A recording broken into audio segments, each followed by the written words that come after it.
What's up, guys? My name is Vic Vengeance from Los Angeles, California, and those who know me know that I'm extremely passionate about cars, music, and fitness, but what they don't know is that I love Boba just as much.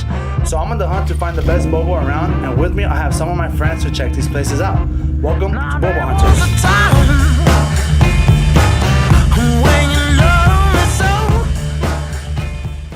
Alright, welcome to another episode of Boba Hunters. Dave. What's up, man? How you doing, man? Good. How are you? Man, we've been talking about doing this episode for a cool minute, but because your plans, my plans don't really match, it's been hard. But finally, we're here and we're doing the episode. Yep.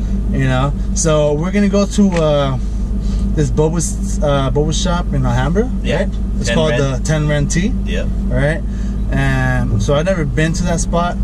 First time there, but that's your favorite spot, right? Yeah, I like it. They have certain teas that I really like there. And you always get the boba with that? Not all the time. Sometimes just get the tea straight. Just a tea straight. Yeah. But I mean, it's a good place to go to, right? Yeah. They're started in Taiwan, so it's one of the originals that came here. Oh, yeah. Super OG. Yeah. And speaking of OG, you're definitely one of the OGs in the whole car stuff, and like I've always considered you like one of the OGs. So it goes with this Boba and this OG spot, you know. But let's go. All right, let's do it. Yeah. So we are sitting in a 2009 Audi R8. Yep. Right, 2009. 2009, and let me start by saying that this car is really small. No, you're really big. This is not made for big people. I stand at 6'6", and it's really like almost no head clearance, you know. And I mean, you saw how I was struggling to get in right now. You're staying in. You're not going back out, man.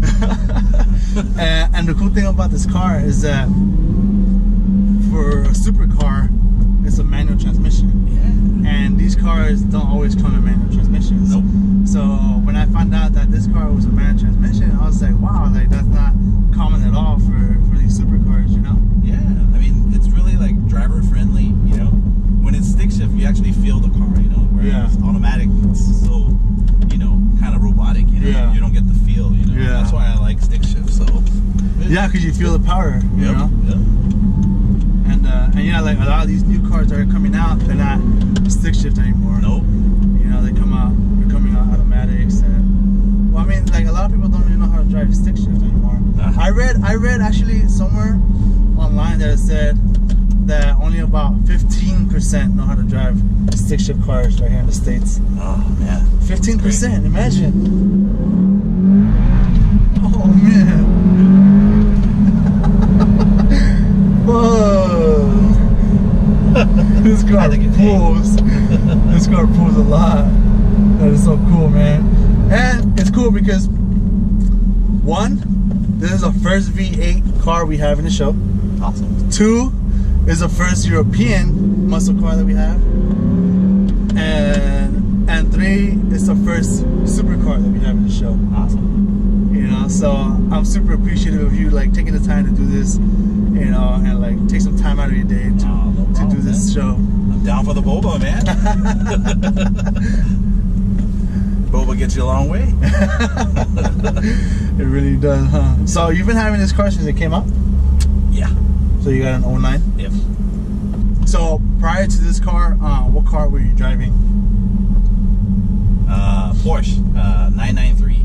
993. Yes. So I'm not too familiar with Porsches, aside from like the GT3. Yeah. Because it's like my favorite Porsche. These were the old ones. It was air cooled, stick shift, nothing fancy. You know, it wasn't turbo or nothing. Oh, it wasn't. No, it was a C4S.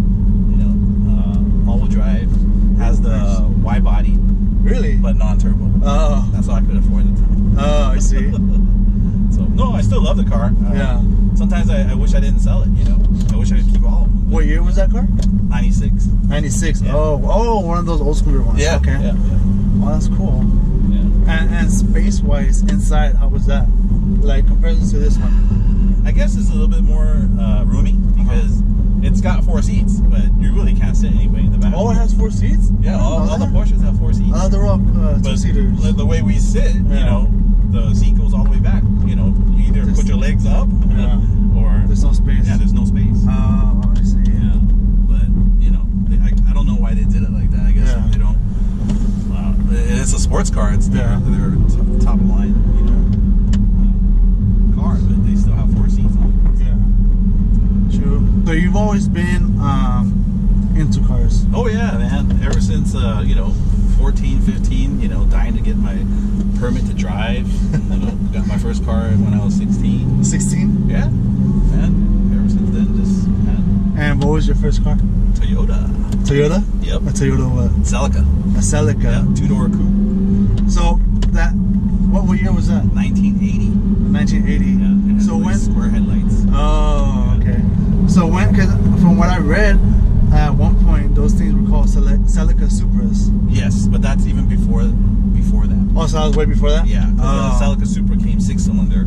Oh, yeah. The Celica's by itself was a 4-cylinder. 4-cylinder. Yeah, 2-liter 4-cylinder. Oh, okay. Non-turbo? Non-turbo. They didn't exist, but I turbocharged it. Oh, you did? As time went on, yeah. What turbo setup did you go with? There's no bolt-on kits. Oh, no? Everything has to be built. So. Oh. Yeah. So. It was a lot of work, but it was fun. It was like a hobby, right? Yeah, of course. I mean, that's how it starts for most of us. It starts as a hobby, and some people like yourself, you start a business in that. Yeah, because of the passion. Exactly. I love cars. Exactly. And started with that car. Actually, I've had it for over probably 15 years. The Celica. Yep. 15 years. Never sold it till probably when I was about 30. Oh. Damn, you held on to that car then. Oh yeah, because I dropped so much money. Everything was about that car. Yeah. I worked everywhere. Whatever money I made went to that car. Oh, wow. That was my baby. Damn. All right, so we just got to the shop, Tenren T, and we're about to go check it out. Okay. So hopefully it's bomb. I take your word for it, and let's see what it's about. All right. Cool. All right, let's go. All right.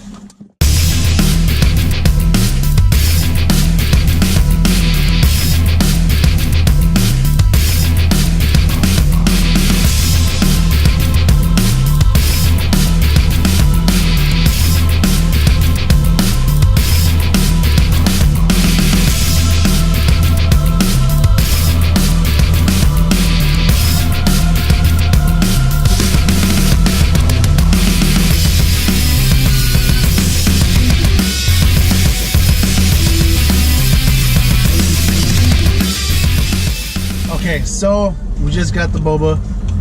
I got this what's it called again? The Thai milk tea. And yours is called what? What is it? Chrysanthemum tea.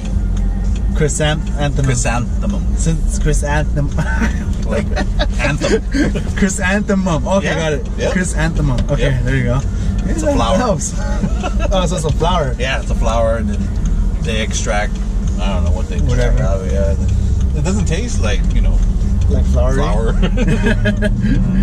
So I'm gonna describe the boba a little bit more. Okay, the texture is chewy. It tastes good. It's not that soft or dense. It's just about right. Like I said, there's only mini bobas, so they're kind of deadly, but they still taste good if you don't choke on it. It's kind of like bubble gum, right?